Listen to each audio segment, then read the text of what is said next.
Welcome to The Courage Effect. I'm Suzanne Weller, and this is a show about growth and unleashing what's possible. You will hear inspiring stories about what courage looks like, how we navigate what's getting in our way, and the opportunities that surface when we choose courage over comfort. Let's get started. Thank you all for being here. Hopefully you've listened to the Courage Effect podcast in the past. I'm Suzanne Weller, the host. And the Courage Effect is something that I created almost 2 years ago. So I'm coming up on the 2-year anniversary in April. And the goal of the podcast, thank you very much. The goal of the podcast, so it started off, it was also a radio show. But my entire mission with this is to spread courageous contagion. So I want people to come and have conversations about what courage looks like, because I feel a lot of the time we assume that courage has to be these massive heroic acts. And sometimes it's just showing up and doing the hard work or having a hard conversation with somebody. And I've been able to spotlight some amazing people on my show, 2 of which are in the room right now. So that's wonderful to have some guests, some alumni in the room. And the conversation today, well, I decided to take a break from the podcast. I'm going to be changing from episodic into seasonal. And as I've been iterating on what's going to be next, I decided to leave Meta at the beginning of this year. And there were so many conversations that were happening around this decision.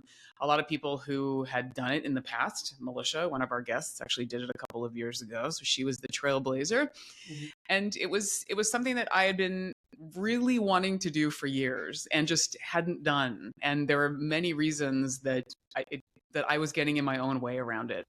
And with everything that was happening in the larger world and just the political climate and seeing the disinformation that was being spread and the values that I felt, and this is not a judgment. If you're on the platform, if you're staying on the platform, all good. But for me, I really knew that I needed to make a decision for myself because I was feeling sick every time I opened Instagram. Like I was just not sitting well with me. And I decided to make a change. So that's what I did. And I had so many conversations around it, and I received so many interesting posts. I mean, and today's guest, Bridget, is one of the people who saw my post on Substack, and we got to know each other through this process. And I realized that there's a lot of conversations that need to be had around this, and a lot of people that are curious about what would it look like, and what are the lessons that we're learning as we go through it? Because in honesty, it's not always an easy process, and it's not always a clean process. So welcome to this conversation. I'm thrilled to be here with 3 other guests today. So let me give you some background on who they are. I'm actually going to go in reverse order. So I'm going to start with the other Suzanne Rothmeyer. She is a brand and lifestyle photographer for women based in the Seattle area. And she specializes in women who are 40 plus and are deeply values driven, helping them to craft the visual story of their brand to better connect with their clients. Suzanne, a pleasure to have you here. Thank you. Thrilled to be here with you guys. Thank you. And then next is Militia Marks, an alumni to the Courage Effect. I think you were like probably the 3rd or 4th guest that I had in early days. So exciting. Militia Marks is the founder of Poplin Style Direction, a boutique personal styling consultancy in Seattle. And since 2013, she's helped hundreds of cis and trans women across the country look and feel their best through personalized one-on-one style mentoring. Militia, a pleasure to have you join us again. Thank you for having me. I'm so excited to talk about this. Yay.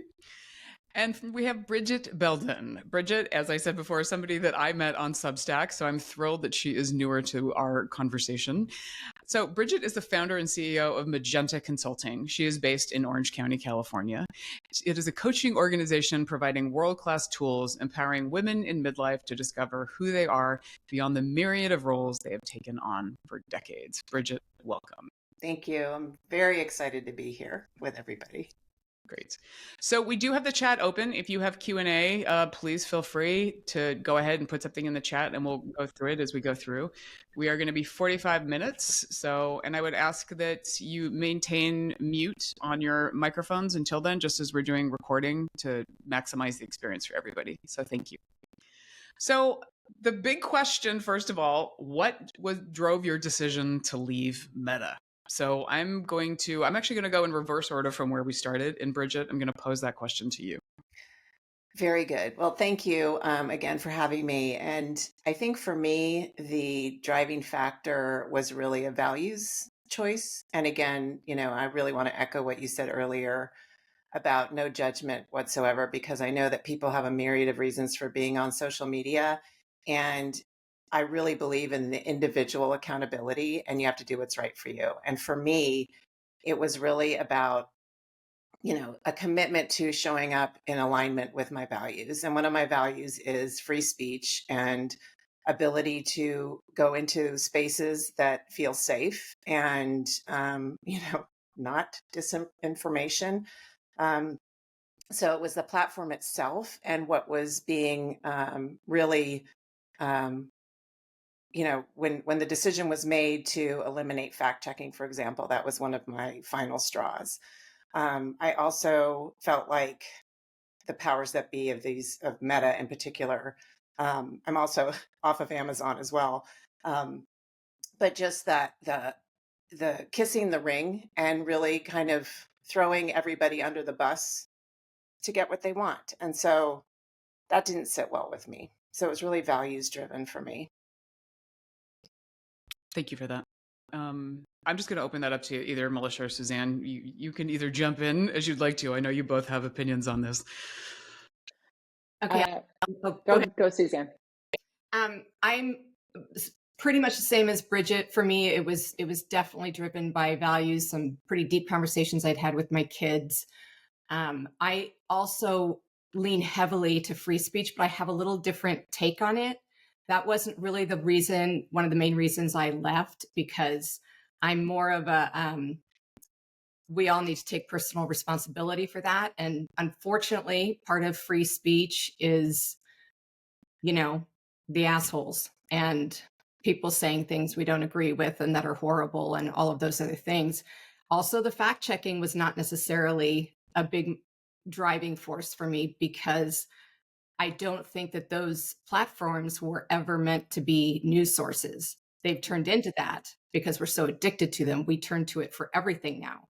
But I'm not convinced that that's their responsibility to be doing that. I think that we need to take responsibility of what news sources we're looking at and consuming, and research their fact checking and their accountability. So I think that I have a lot of kind of conflicting feelings about all of that, but it really for me came down to personally, and for my business, the values issue not aligning with my values in terms of the damage that I really believe is being done to our culture and society and our kids in particular. So for my business, it was sort of another whole thing of where I wasn't really convinced that it was reaching my clients or potential clients anyway. I'm seeing, all I'm seeing is ads and suggestions of who to follow instead of the people I actually had chosen to follow. I wasn't even seeing them on there. And while I have a really loyal following from kind of past genres that I've done in my work, I wasn't convinced that I was even speaking to my client base where my business aspect was concerned. Can I clarify one point? Because Suzanne, thank you for highlighting this, is that I agree with you wholeheartedly on the fact checking as well as the free speech element of it. And if I could rephrase, it's really the values, and like you, it's been kind of a complicated conversation. So just to clarify for you and people listening, and for myself, really, the values were the driving force for me. And the free speech, I agree, is fraught with for sure, can be damaging, to many people. I would just add to all that. I think echoing everybody's individual values and how important that is. I would say I was only on social media for my business. Like, I didn't want to be on it. When I started my business, I knew it was the way that I needed to get in touch with people and communicate my brand, et cetera. I'm a personal stylist, so you can kind of see the connection there, especially with Instagram. And it was useful. It allowed super targeting customers if I wanted to, et cetera. So, there was value there. But as a person, my husband and I have always done this thing where every once in a while we just kind of take a step back of whatever particular thing it is and look at it and go, you know what? If I just learned about this today, would I do it? And in this case, there's something about our culture or the companies, I don't know, that we've decided that if you're not on social media, you need to somehow defend yourself instead of acknowledging that these are products and we decide whether or not we want to consume the products. And so I just took a step back and was like, do I want to consume this product? No. Like, why am I doing this? I don't like anything about, like, so many things about the values, about trafficking of women and the way that women are treated on social media and the companies not defending them and putting people at risk. And, there are a million different reasons, but really it was taking a step back and saying, is this a product I want to consume? No. And why am I doing it? Because everybody else is doing it? Like, that's not a reason. And then also understanding that, and this is not, no shade to the companies for this, like, a business model is a business model. Like, I respect it, but we are the product. So they sell the fact that they have users to advertisers. And so just by being on social media, whether or not we participate or log in or whatever, we're helping to make them money. And so if I don't agree with what they're doing, me just having an account, let alone encouraging my people to go there, is really just supporting what they're doing. And so I feel like the way that we can take a stand is to opt out. And it doesn't mean that the people who work there are evil. It's like a totally different situation. It's their job is to sell a product. And I'm saying, I don't want to buy your product. And I feel like if enough people did that, they would say, I should reevaluate what I'm doing with my product. I appreciate that you're putting it through the context of a product, because it very much is. And one of the things, and I know I've told some of you all this, is that I actually have not left Meta because they've locked me out of my account and I can't get back in to delete it. And even though I've deleted Instagram, I had multiple accounts, I deleted WhatsApp, I cannot delete Facebook. So I'm in this quagmire of having to appeal the decision because I don't want them counting me as a subscriber and making money off of me. Like, it's like I want to be fully divorced from it, and I'm really struggling to get away from it. Laura, do you all include advertising on Google and or Pinterest within this decision? Let's talk about that. I want to get to that because we're going to talk about the goals of the platform. So let's talk about the goals of the platform personally and professionally, because then I think Laura's bringing up a really good point too, is as we talk about what else is out there, especially for business owners, how else do you connect with your audience? So I'm gonna put that out to the three of you. Melissa, I don't know if you want to, because since you were speaking last, just to dive in on that. Sure. So actually, Google, Pinterest, LinkedIn, those are the only things I'm on. I think of Pinterest as not as social media, but as a search engine. And I believe that that's the way people use it. So I think that's different. I use LinkedIn because there's more personal accountability because it's your career. Like, people know who you are and how to find you, and people are less likely to, be terrible. And because there's a reason to needing to do that. And then I would say, yes, I do think that every one of these, it's a product. So maybe I won't want to be on LinkedIn in 2 years. Who knows, depending on how that all shakes out. But I do think Google has been the best thing that ever happened to me, frankly, because I had 11 years of SEO for my business. So frankly, I had the privilege to be able to leave social media and still have people be able to find me just doing normal Google search. And so I'm very aware that this is a very different situation for someone starting out and they're questioning how can they, get going with social media.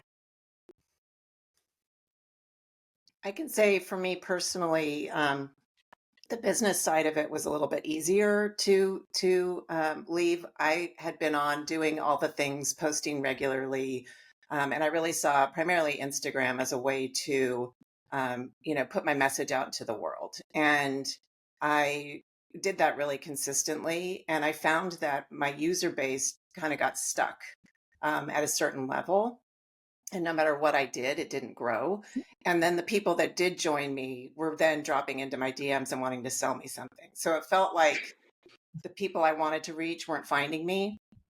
And so that part of it was easy. I did do some advertising on Facebook, and that was just a disaster. It didn't do anything. And it could be because I'm in the coaching space. So, I'm not selling a tangible product. And so it was easier from a business decision for me to leave both of those platforms. And now I am actually on Substack, which I find in searching for community, feels like a much better fit, because I found thus far, that I'm connecting with people who are in alignment, like Suzanne, for example. The Suzannes. Yeah. Yeah, I'm with Bridget on that. I am on Substack now, which I only did that after leaving Meta, which was very recent. So I think I'm in, I don't know, week 3 maybe of this process. And so I started from scratch on Substack when I bailed on Meta, and I'm on Pinterest. I'm not terribly active on there, but use it in the same way Militia does. And I'm on LinkedIn. Coming from the perspective of my business, LinkedIn is great for me. I hadn't really paid attention to LinkedIn. So again, I'm like kind of starting from square one, even though I've had account sitting there for a while. But my business is kind of 50-50, 50% more corporate, which is the LinkedIn is great for my business, and 50% more creative and coaching, people in the coaching space and people in other creative spaces. And it's not so great for that. That's a space where Instagram is really good, or was really good. I'm not convinced it is anymore for reaching those people. So I'm still searching for, something to replace primarily Instagram as a visual platform to share my work and to speak to those people. And the closest thing I've found is Substack, but of course it's for writers. I love writing, and I did put up a newsletter there. I'm really trying to focus mostly at this point on SEO, my website SEO, and my blog, because we'll get into this later, I know, but I know I own and control my content there. And from there, I'm sharing it out to Substack. I'm also doing some more personal writing and sharing on Substack, because that kind of takes the place a little bit anyway of like Instagram stories, where it's a little more spontaneous and just life stuff.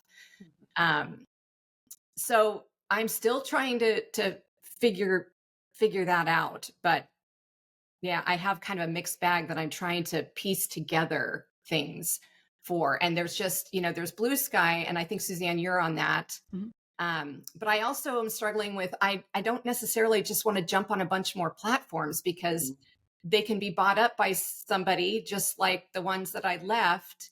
And then it's turned into something else, and my content I might not be able to access, or all of those issues. So I'm really trying to, was taking a page out of Militia's book. We had a conversation early on about that. And she has a very strong email list, and that's really robust. And so I'm trying to really develop because that was something else that I kind of took for granted, and didn't put to use. So those are things I'm really trying hard to develop as a I thought you were going to say strong opinions. She has strong opinions. Oh my gosh. Can I just chime in quickly? Someone in the chat said that they're staying on these to make sure that the platforms just don't turn toxic. And I just wanted to say, I think that's amazing. I love that story. Like, your values don't have to be my values. And I think that just leading with intention is what matters, and being thoughtful about, do I want to do this? If so, why or why not? And then doing it. I love it. So I think that's really what's missing in a lot of these, is feeling like people, when you hear from them, they're like, I'd love to get off that, but I can't. Sure, you can. It's like, well, that's the only place where I hear this or that or whatever. And that's absolutely true, especially with children or like activities. But we have like certain people. I'm like, okay, you're in the Facebook group. Can you tell me anytime there's something about whatever? Okay, there might be a protest. You're the friend I know will protest. Will you please make sure to tell me? And our Christmas cards, I put on every Christmas cards, we're not on the socials, like, reach out, and then I text people.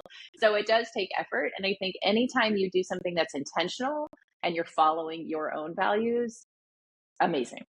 Can we take that one step further on the intentionality? Because I think you mentioned something, Militia, about what you started doing and being intentional about when you left a couple of years ago, was really reaching out to people and finding like real life connection and community. Of course, once COVID was over, right? But I think that that is also, for me, just feeling that need to connect with people in a very real way, meaning picking up the phone, meeting them for lunch. And I feel like that is, obviously not easy because you have people who live all over the place, but where you can find those connections where you can make that real life and talk on the phone and make it makes life that much richer. Yeah. And I left all these platforms during COVID, I like know. 2020 when did COVID. And you know what I did actually is that was when people were going outside, right? And so I'm like, okay, every Saturday at 1 o'clock, I'm going to go on a walk around the lake with a friend. And I would just text random people. And now that continues on. So I may see a friend once a year, twice a year, 3 times a year, and we go on a walk. And that gets you through like 40 friends. Yeah, It's like, and absolutely. people love it, and it kind of became, and it's something that I was doing kind of here and there before I left the socials, but now it's part of my lifestyle and the part of lifestyle of a lot of people I know. So it doesn't have to be a huge burden once it just becomes part of your routine. Absolutely. Right. I want to speak to something too, what you were saying, Militia. I just want to say what me leaving those platforms is in part kind of an experiment. I'm not saying I would never go back. And I'm speaking to the people, when you're saying people are staying in order to make it a better place. And I admire that. I really do. And I thought about that. I really thought about that as far as a reason for staying. But I just feel, just knowing how things work in the world and with these types of huge mega companies, that change is not, I don't believe that change is going to happen unless we leave it first. And I think that that's what is going to create the change. And I'm very hopeful. I really am very hopeful that the change will come, if not on those platforms, on new upcoming platforms. I actually want to, if I can, just say, this was Sinead Bovell, and it was on, and I highly recommend the Substack if you don't already know about it, Pattern Recognition. It's Beth Bentley. And this was on one of her posts. She was quoting it, a screenshot. We are in the in-between stage of social media. We have largely outgrown the social media networks and platforms we have today, but the next chapter of social networks has yet to come into form. The type of content we create, the platforms we share it on, and our reasons for sharing it in the first place will shift. It always has, always will. And that to me is really encouraging and heartening and very, very true. And I really recommend everybody going. I'm really pushing Substacks, like, please come over to Substack. I know I'm being very evangelistic here, but Beth Bentley, the Pattern Recognition, she had a series that she did starting a year ago that was called the Mehification, MEH, Mehification of everything. And Militia, I think you would find it super interesting.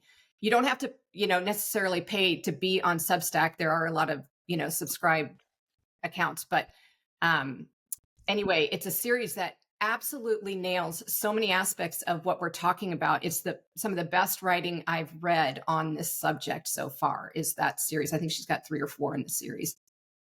Cool. I'll read it.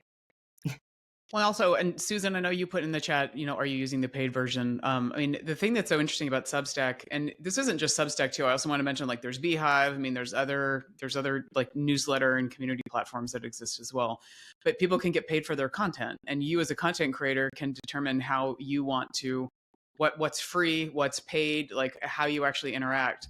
I've really enjoyed being a part of, like, I follow Dan Harris, from 10% Happier. I mean, he's great on Substack. I love his writing. I love that he links into a lot of the pods.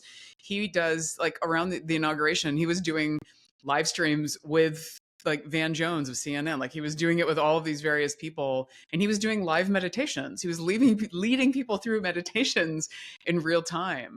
And that's a paid subscriber edition. So that's the thing, is you have the ability of what you want to get out there, and to do it. I mean, it's also interesting now because a lot of people, because so many people are going to Substack, they're saying, well, Substack's going to become exactly what the other platforms have become. So that's the other thing, is I think, how do we determine and decide, and this is a question for the group as well, what platforms we're on? Because I don't want to go all in on one thing, because that to me is like, because if then I'm not happy with it and I want to leave, then I'm screwed. And I don't necessarily, it's great to build community, but I feel like there needs to be some sort of diversification with it. So, and they all serve different needs, right? The way that we interact with people, the way that we bring content, the way that we stay connected. Sarah, you also talked about that. You know, how do you stay in touch with people? Believe me, like my dog videos are probably one of the things I miss the most about Instagram. Ooh, me too.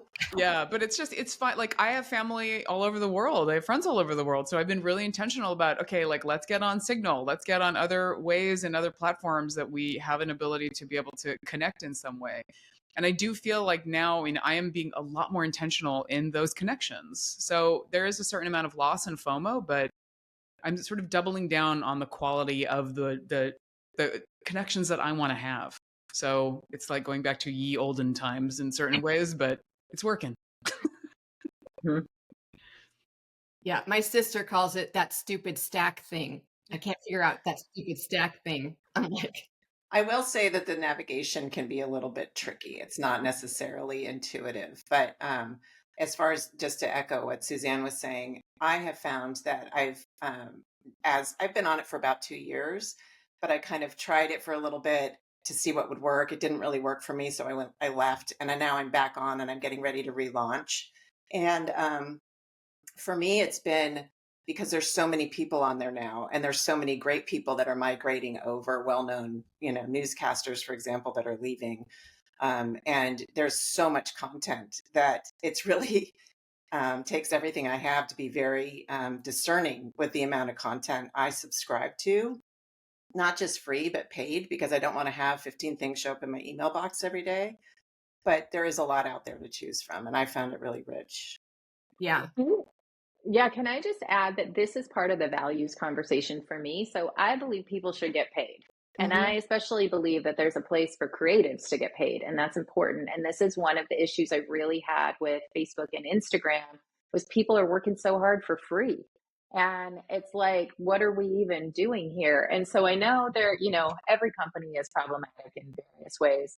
And I just put my client videos on YouTube because we host them there, but I don't do anything with like a YouTube channel. But I feel 1,000% better supporting YouTube because it pays their creators, and those people can make money and have a career instead of just doing reel after reel after reel. And like, what do they get? So I think when you're looking at Substack, it's a wonderful example. I don't really go on Substack, frankly. I have an account, whatever, but what I do love about it is it supports my values, which are, hey, when someone leaves the New York Times and is like, hey, I want to go make money writing, he can go do that on Substack, and we can then choose to pay him. And I think when you think about whatever your personal values are, you can look at those opportunities. Not only that, but they get to take their content with them when they leave. Right. And when they leave, which is huge. Yeah. Because it's not easy to do that with the meta platforms. Yeah. Correct. Don't make that easy, that's for sure. And they change Go ahead. change the algorithms, and so your content may or may not be getting to whomever, whenever, anyway. Yeah. And so then you realize that you actually don't control. And to answer your earlier question, Suzanne, what do? You build your list because you never have any control over anything. And I think too much diversification can be rough because you're just feeling like you need to perform in every area. If it's for your business personally, I'm sure that's very different. You could have different streams. And to answer the practical question, when people are saying, how do you stay connected? I miss the puppy videos, etc. You kind of retrain your groups. So it's like suddenly now I'm going to have a group chat with these 5 people who I know are friends. And then I'll have another group. They all have different names so that I can like figure out who they are. I'll call people, and I never used to talk to people on the phone, but people who don't live here, I talk to them more than I used to talk to whoever. I call them walk and talks. So I go on my own walk and I call friends who live across the country and across the world, and they kind of expect that, and they walk at the same time. So you can create a lifestyle where you're engaging with people and you can have more meaningful connections than this little thing here and there. Totally agree, Melissa. 2 quick points. One on that, I think it's so important when you're creating a different lifestyle. It's really true. And just in less than a month, all my friends and family that are complaining that I'm leaving the meta platforms, I'm getting more, like my kids, I'm getting way more FaceTime calls or Signal. We're all on Signal. I asked them to all get on Signal, and we're having way more Signal conversations with each other than than we ever have because they live in different states now. And friends who were bummed that I left Instagram, they're texting me now, pictures of that they know I really enjoy seeing. And it really is, and as far as Substack, I agree with creators getting paid 150%. I am not charging for my content on there. For one, I'm not a good enough writer to charge for it, and I'm doing it for my business primarily. So, but I do think that's the biggest problem with getting people over onto Substack, because perception wise, there's this perception barrier that, oh, that's like Patreon. That's like, you have to subscribe to read anything on there. And yes, it's true. You have to subscribe to read certain things, but most creators are putting at least some of their stuff out there for free. And then you can choose at what point you want to subscribe. So that's a big problem with Substack for me, although I freaking love it. And I feel smarter being on there after 3 weeks than being on Instagram and Facebook for 10 years. So Can I just add one more way people can connect? This is not for me, but our son is 14 and he does not have a cell phone. He is not on social media. He has the Apple Watch, so he has texts with friends like constantly. And they also play online video games together where they're talking the whole time as if they're hanging out. And I would like them to hang out more in person. So that's a separate thing. But there are lots of different ways depending on your lifestyle and your interests. And I know that this conversation is going a different direction for sure, but I would just say, to me, one of the most important reasons that we don't do these things is because as parents, we're just like, we don't want you to do it. And it's the only way to model for your kids doing it yourself. You know what I mean? And so to be able to keep him off of social media, at least until he's in high school, if not longer, is a gift. Thank you for that. My kids think it's great. They've been so supportive, and because they actually want to get off too.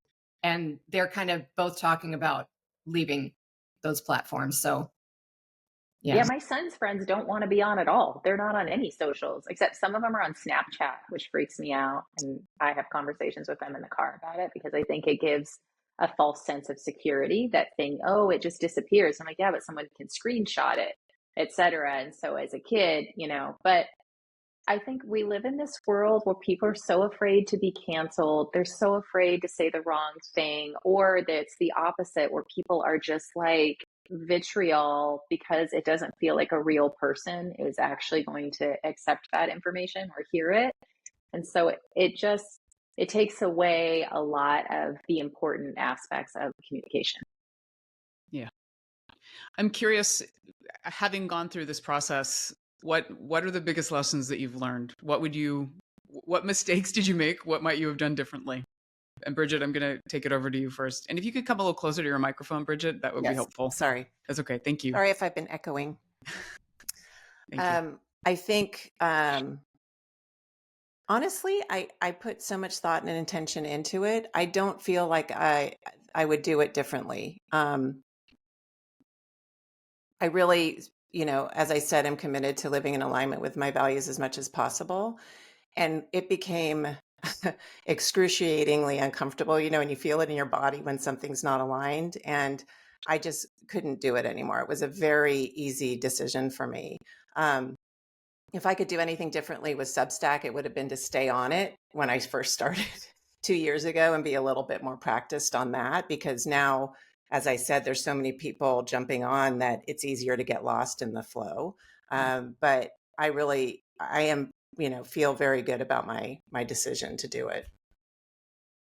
Thank you. Melissa, I'll go to you. Oh, geez, I felt like I was talking so much. No, go ahead. Lessons learned. I mean, now I'm about 2.5, 3 years out or something. And like I said, I really didn't want to go on in the first place. So kind of different perspectives. I think it's important to lead with courage, but not with judgment. And so, Suzanne and Suzanne both, we've been talking about this decision I made for years. And it was, I hope you both feel that I wasn't like, you guys, you're a problem. You need to get off. You know what I mean? But it was just like, let me show you how I'm doing it. And if that works for you, great. And if you find some other path, great. And if you decide this isn't for you, great. So I think honestly, it isn't going to make much of an impact on these companies unless a lot of people do it. So it does matter to have more. But at the same time, I think we need to come from a place of compassion. And I think I've already mentioned the myriad ways that I've worked harder to stay more in connection with people. It's not easy, but it's totally possible. I'll say the last things. The hardest part to being off Facebook, frankly, this is sounds really dark, but it's how you find out when people have passed away. It just is. And it's like when you have friends from different circles or different careers or whatever. So that kind of thing is hard, and trying to stay connected with people who tell you or let people know you're not on social. So when something happens, they think to let you know and not just like, oh, it was on Facebook, you didn't see it. Um, I think that that really matters. And then lastly, we just joined the local Indivisible group in our city, which is a small city, which probably never would have happened if we were on socials. We would have joined the Indivisible group and seen the posts and done whatever. And so now we engage in person with people who live within 5 miles of us. And how much better for the world is that? I love that. You also bring up something that was really relevant for me over the past few years. Was another reason why I didn't leave is that I had two very dear friends battling cancer, and it was really hard to like stay in the loop. And we had a care community going on, and keeping her, like some of their larger communities, informed on what was happening too, and looping people in and sharing the experiences that we've been having. It's really hard. So it's not just about the deaths, but it's also like just staying up to date with those groups. And it's really hard too. Like I had to leave WhatsApp and Facebook groups for my business, right? Like for like speaking opportunities and things that were really great and gave me leads, but it came to a point of I can figure out other ways to engage in this that are, to me it's that I wait it out. And I think that's the thing that we all have to do is balance it and figure out what is going to be most effective for us or not. But there is going to be a hit, and I realize that too. But I also am realizing that there's additional opportunity as a result of that, and I can't. There's like opportunity cost. I can't make I have to make sure that I'm looking at that, and what might be the price of staying as opposed to going. So. And I would lean into there probably is a solution we don't know about. So much to Suzanne's quote, we're in this weird in between where people are unhappy. Like you meet very few people who are like, I love social, it's great. Yeah. They're just like in this weird space. So something new is coming. So in the instance of like a friend with cancer or whatever, most hospitals have these really cool ways that it's like their own social platform so that you can communicate with a ton of people. People have private blogs that only have a password, so they communicate everything that's happening with their kids. Yeah. Like there are tools, so you can just Google the thing you're trying to do, and there's probably some little scrappy tool that can help you with that. Yes, great point. Caring Bridge is one that we were using too. So right. And Suzanne, I want to make sure that you get to answer that question too. Your takeaways and your lessons learned. If I could do something different, I would most definitely I would have developed my, looked at other platforms, developed my SEO more and my email, done more writing on my own blog. Those three things I would have put a lot more energy into much, much earlier. And I would have gone off of it sooner. For sure. I regret being on there and supporting it as long as I did. And Militia, I just want to say never, because I feel like you do, like no judgment at all. I truly, for anybody who's choosing to stay on there, I have friends and family who are uncomfortably choosing that. But, we all go through our process in our own time. But you were nothing other than just inspiring to me. And you were one of like two main people that really kind of made me stop and go, okay, this gives me hope. There are people actually doing it. And I think that what you find when you go off of it, as painful as it can be when you quit it initially, because there is a lot of FOMO, it's where, like it or not, it's still where everybody is, so to speak. But you do wind up developing these other things, especially if you look for them. And you're making other people, it's a ripple effect, and you're making other people aware of them. You're bringing them in here and there. And that has to happen before we're going to get something better.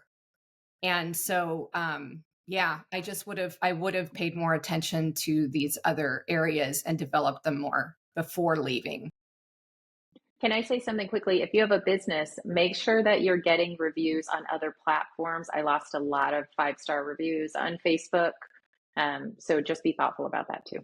Yeah, that's where most of mine were. And that's part of like developing the Google and reaching out and starting to ask for Google reviews. Because, there's all these, you're asking the same clients to review in all these different places. And it's like, you kind of hate to do that too.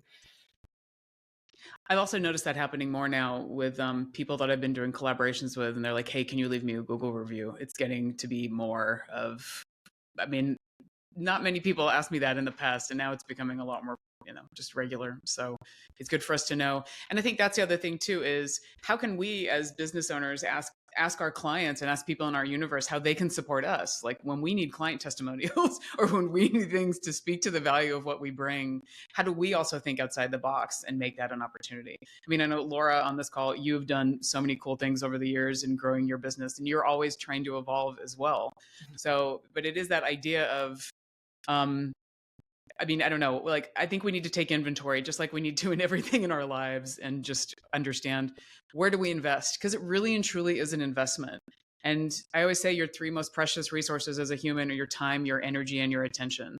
And that was one of the reasons why I left, was because I was spending way too much time like scrolling through stuff when I was, like waiting in a waiting room or just in my life. I've also gained time back. And I know that the same is true for all of our guests here.